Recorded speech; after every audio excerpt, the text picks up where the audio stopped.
Hey, what's up guys, it's T-Bone here and welcome back to another episode of playing Legendary Game of Heroes. So the next event is called Player Celebration Week 1. This is actually the kickoff of a 2-week long event where there are going to be some specials that are going to be available for both weeks. We're going to take a look at that. But before that, let's take a look at the event deck here. Now, the thing is, this particular video is 9 minutes long, so we're not going to go through all of that. What we're going to do is we're going to take a look at the two decks. I'll go through a quick overview of the cards themselves and mechanics, and then we will talk about sort of my thoughts around the deck itself. So this deck has a Master Collection card in the middle, and then it's flanked by 2 event cards. On the left is the Ultra Rare card, and on the right is the support card. So you can see that this is what you call the Gemfall deck, where after activating the event card and the Master Collection card, and then basically doing a power gem swap to clear the board of the fire gems, you can see the number of fire gems that are falling, dropping, and connecting to increase the damage. Now, one of the formulas for how you can calculate damage and sort of increasing damage overall, the number of total gems matched matters, and so the more gems are falling and matching, obviously the higher the damage count. But the thing is, the reason why this video is 9 minutes long total is because of the additional animation that you're seeing from all the falls. This particular deck takes about 3 minutes to complete the fight. We can jump right ahead into near the end here, where you can see the boss has 9 billion remaining, and this is where we'll be able to take out the boss with about, I would say, 8 game seconds remaining. But overall, this particular fight took 3 minutes. So it's a very slow deck. In order to take down the big boss, it does take quite a bit of time. And so that is very different than some of the other decks. That's a lot faster. Now let's take a look at the base deck. This is even longer. It's about a 5 to 6 minute deck. But we can take a look at the cards that are different here. Now, the only thing that's a little different is that this has 1 Master Collection, 1 event card, and 2 supports. It doesn't have the Ultra Rare, and there's Night Sun. So Night Sun is one of the collection cards for this particular event. It is a gem destroyer, which works well actually with the event card or the Master Collection, because as it destroys cards, it will basically almost fill the board with gems because of the Master Collection card's ability, and then you can basically go through the same mechanic there. We will jump close to the end here, and we can take a look at how much damage total it was able to deal. And so you can see that it ends with 183 billion damage here. Actually, the overall damage it was able to deal is about 46 billion. And so it's not bad, but you can see that it really is not able to deal as much damage as the boss as the boss's health, because of the fact that it doesn't have power gem creation ability. So for this type of deck to work, you can see that it really needs a card that will generate a lot of power gems. Otherwise, it will just feel underpowered for the boss health itself. Now, there's a couple of changes though that have taken place so that hopefully it wouldn't be as big of a deal. And as usual, we will also be taking a look at some of the other alternatives for decks that we can build based on the cards we get. And so let's take a look here. There's actually quite a bit of changes. And so what I'm going to do is I'm just going to take a look at the bullet points here. So for this particular newsfeed, there's some things that are, the change notes. There's a 2-week player celebration. We talked about that. There's going to be a celebration market we'll take a look at as well to see what's available. And you can see that just for this week, so it's not going to be available next week, you're going to get 2 free tiers in the main pack. So we're going to open some packs as well to see what we get. So this is really great. I like the fact that it's free, which saves, about, I think, 800 gems. And then you can also see that Ascended Wardens are now available. I'll show you how to take a look at that. And then we will have ascend copy of the Warden for the solo rewards. And then we can also see the shards that you can use to ascend. Some additional changes. We will now get 3 additional heroes in the tier 6 of the support card pack. That's relevant that we can talk about next. This helps you increase the chances of getting an ultra rare card by tier 6 as opposed to having to skip, go through tier 6 with no chance of getting a card. No elite bosses anymore. The health of Cobalt bosses has been reduced, but there is a new boss type, Radiant. So not sure what that's going to be like yet, so we can take a look when the event starts. And so now let's take a look at the cards themselves, and we can also open some packs. So if you take a look here, actually let's take a look at the event card here. So event card is Galena. I actually really like this art. I think of all the cards that I've seen art-wise, I think this is one of the most intricate and just really detailed. I really like this card. So it will star will increase a fire gem fall by 40 gems. So the next 40 gems to drop will have an extremely high chance of being fire gems.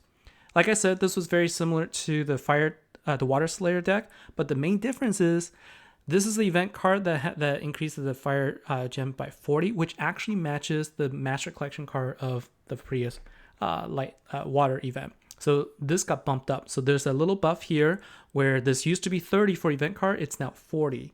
And you can see that there's also a damage boost based on that. I think it's the same. So this will increase by 5%. And you can see, let's take a look at the collection. We'll take a look at the Master Collection card.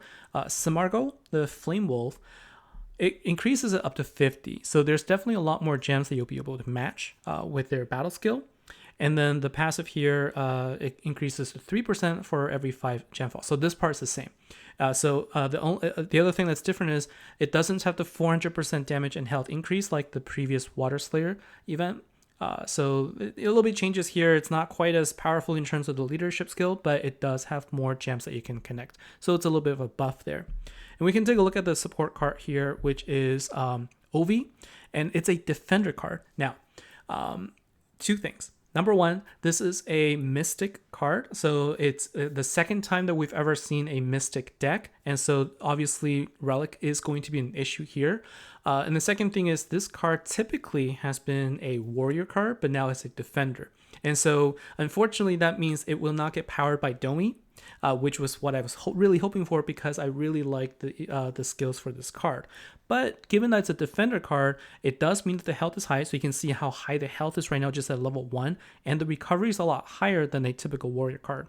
And this matters because this battle skill will destroy gems, but it will also heal. So every time you attack, it heals for 90% of recovery, and recovery amount at level 1 is 228. So you'll be able to heal pretty well. And we've never had a passive fire heal card before, and so I was really excited to see this. But then unfortunately, I can't really put this card to great use with Domi because it's not a fire warrior card. So I'm a little disappointed in that. I wish this was a warrior card because then I think that would have been perfect for a lot of the older decks that just couldn't really work as well because it lacked health. I will still try and look for ways to make it work, but that's just my personal opinion there. And we can take a look at the ultra rare card here, Brute Ovanik. And this card is the one that will generate power gems. It also is a revive card. So it will destroy all of the non-fire gems, so it's exactly like Night Sun, but it will spawn 2 power gem 3s at 6 stars, and then it will do 2 more per 100 intensity. So this is the same thing as the last Water Slayer ultra rare card. And so this is the card that will really power up the deck. And honestly, I think 1 will be okay, but you really need more than 1 to really have a powerful deck there. So while we're here, let's take a look at the cards that you need for the collection. So this was already a card that was used before the Cannibal God. So let's go ahead and open the rune here and see what we get.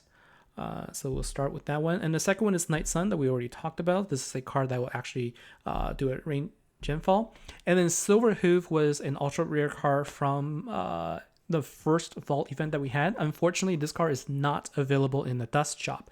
So hopefully I'll get lucky in the collection, but I'm kind of torn. I kind of want the event card more so than I want the Silver Hoof, but that does mean I'm going to lose out on 1 rune. So we'll see.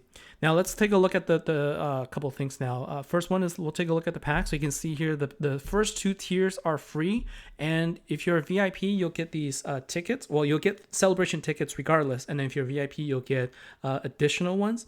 These are going to be used in the market that we're going to explore right afterwards.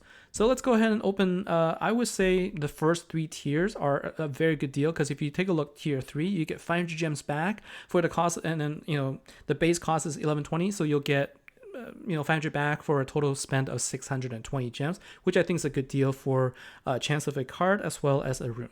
So let's see what we get here now. There's guaranteed slayers. So these cards are guaranteed to be Slayer types. So there's the ticket and there's a key. And we can see this is the Penelope, I believe. Yeah. And I was hoping that given that we're going to be able to get a Slayer card, if I can get a event card on tier 2, that would be really, really cool. But it looks like I'm going to get a Water Slayer event instead, and that's going to be Icarus.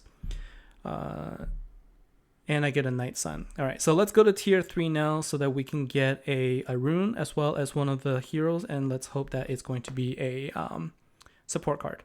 Not support card, a event card itself. Okay, so that's not what I'm looking for there. That's the gem. We got the rune there, and this would be the card. And I got the Cannibal God. So no event card from me. I'm hoping to get it from the collection then.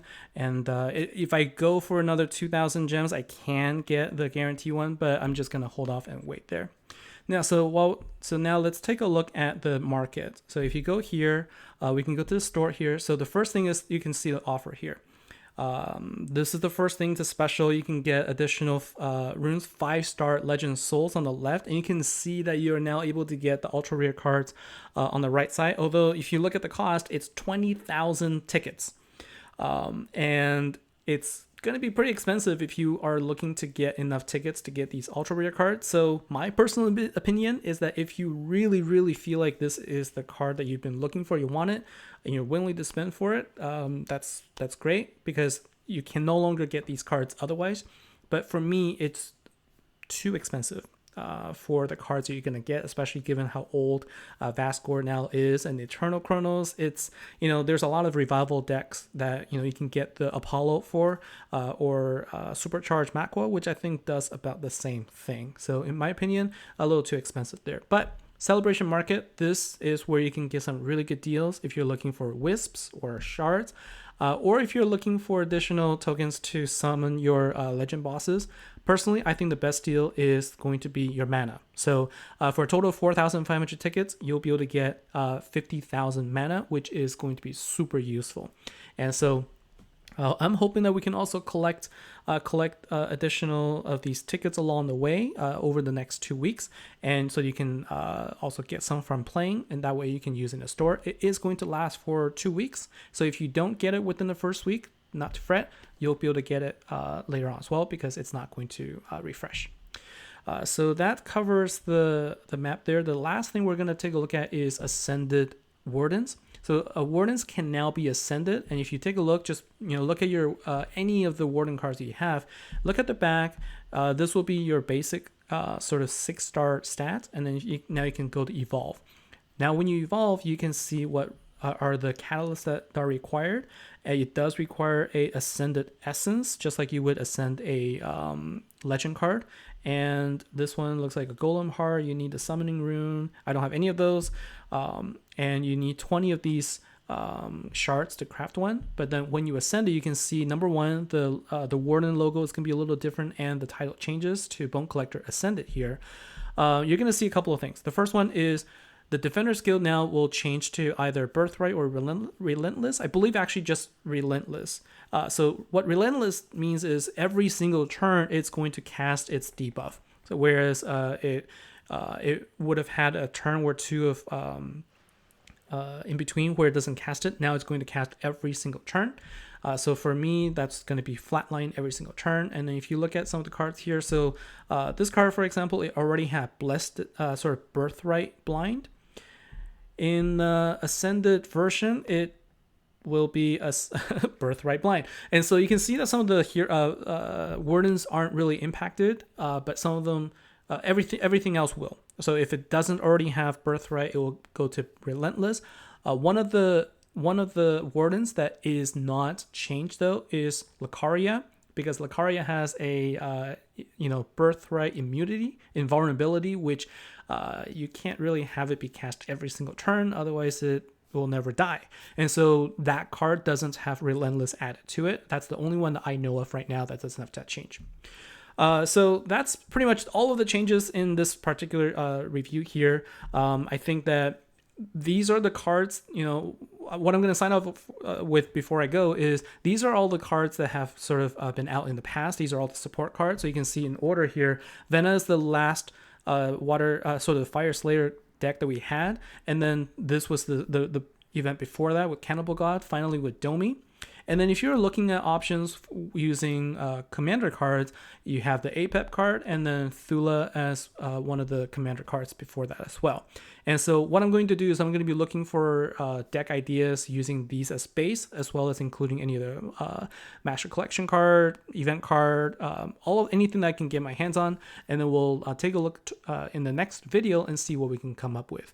So that's it for today's video. Thanks for watching. Let me know what your thoughts are about this particular deck. I think that, it's one of those decks that needs power gem in order to be successful, and so I'm gonna hopefully find ways to make it work.